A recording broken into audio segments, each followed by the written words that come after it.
Ava would arrive at any second. Sissy could sense her nearness, just as surely as she smelled the fog on the breeze. The fog often fell upon St. John's Harbor like a wolf that preyed upon a lamb, stealthy, sudden, and inescapable.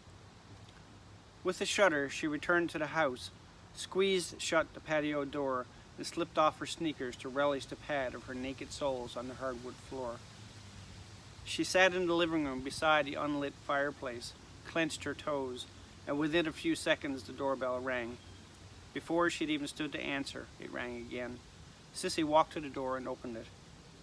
Ava stood on the doorstep, grinning large, loaded with baggage, as an orange taxi pulled away from the curb and gave a toot.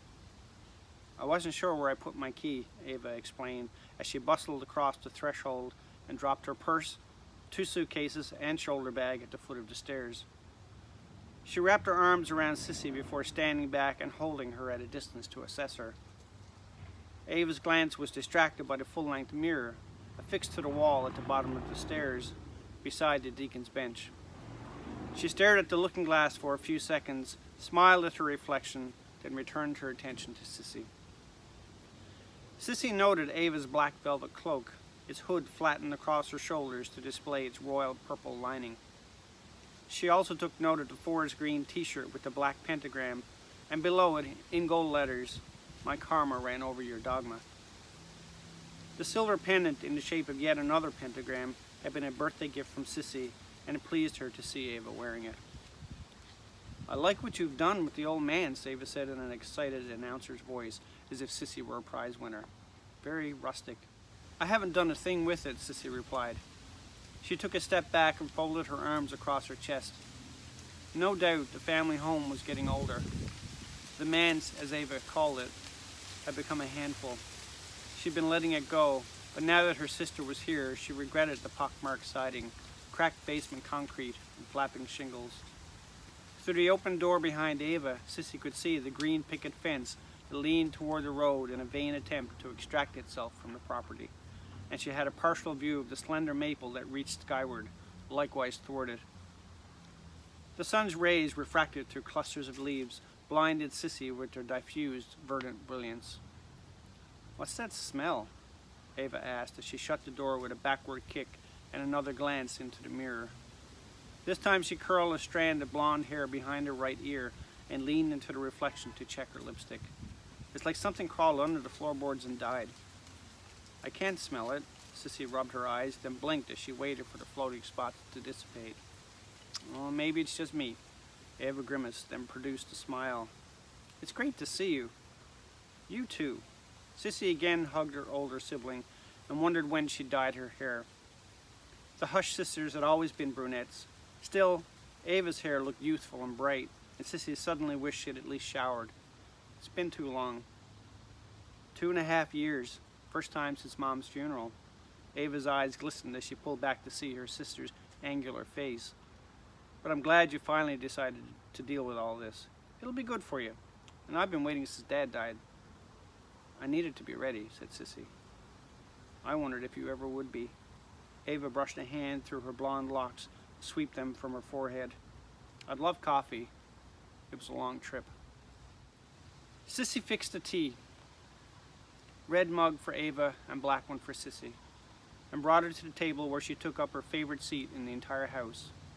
From there, if she turned around, she had a view of the back garden, and in a natural sitting position, a perfect line of sight through the kitchen and down the hallway toward the curved staircase with its wide bottom step, and all the way to the red front door. "Sorry there's no sugar or cream," she said. "Don't tell me, you gave them up." Ava flashed a cheeky grin. Sissy smiled and said, "Months ago." "You're practically a monk," said Ava as she drummed her scarlet painted fingernails on the tabletop. "I don't know how you stand it here with all this old stuff." While she sipped from her dark mug, Sissy considered her response and wished for the drumming to stop. It's comforting to have all these connections to the past.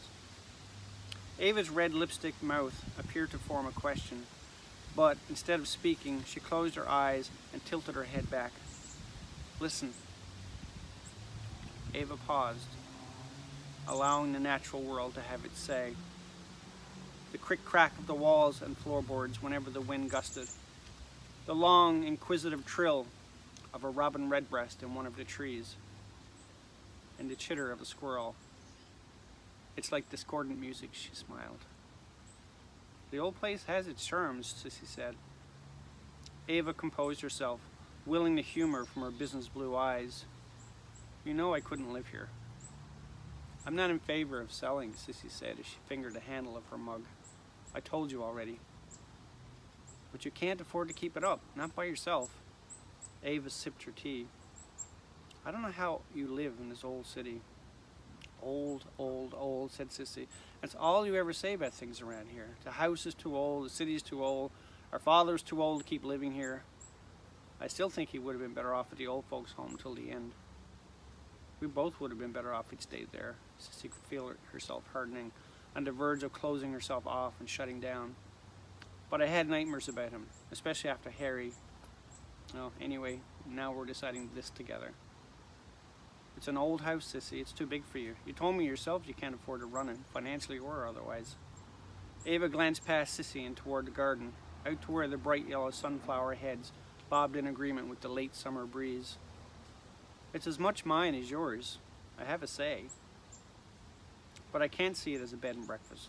People coming and going, no privacy, always serving meals, making beds. It's not how I want to spend the rest of my life. Then come live with me. Sissy caught a glimpse of the barefooted ghost girl, leaning out over the curved part of the stairwell that overlooked the entrance to the living room, her hair draping the shoulders of her white dress. Her hands grasped the railing in front of her. Hello, Claire, she said in her mind. She didn't respond, but Sissy could tell Claire was listening by the way she became very still. You know how I feel about Toronto, Ava. You know. Yes, well, you're not the first girl from St. John's to hate Toronto. It's cold there, and dark, and money-driven. And it's not St. John's, you might as well admit it. You hate change. You always have. And now when there's an opportunity. Opportunity? I have a life too, Ava. Look around you. Our parents, love them or hate them, lived here. Their parents built this house, now I live in it too. Harry and I shared a marriage here. We were married in the backyard. And you'll be buried in the backyard too, Ava shrugged. It's just a house. I mean, sure, it's big and glorious in its own way. In spite of everything bad that happened here, we had some fun times. I get it. My God, the big dinners, the fancy cars in the driveway, the Craig Millers, the Monroes, they all came here, didn't they? I used to hide in my closet till they were gone, said Sissy. Claire turned her head slightly toward the kitchen. I know you did, said Ava. I assumed it was just too much for you. Claire suddenly sat down on the fifth step and started to rock, as she often did, a motion Sissy could vaguely detect. They all loved you. You were the cute one that sang and played Silvery Moon on the Steinway. Sissy nodded toward the living room where the Victorian grand piano, with its reddish-brown mahogany satin finish, sat facing the wall. It was expected.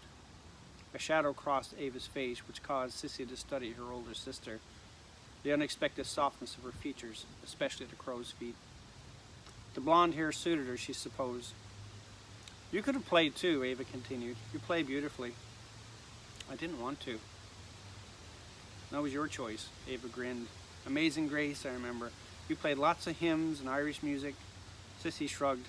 I'm just not as comfortable with attention as you are. I played for myself. She sauntered to the living room and stood beside the piano. You have even more memories here than I do. Mostly bad ones. Ava turned and watched Sissy as she caressed the edge of the closed key cover of the piano.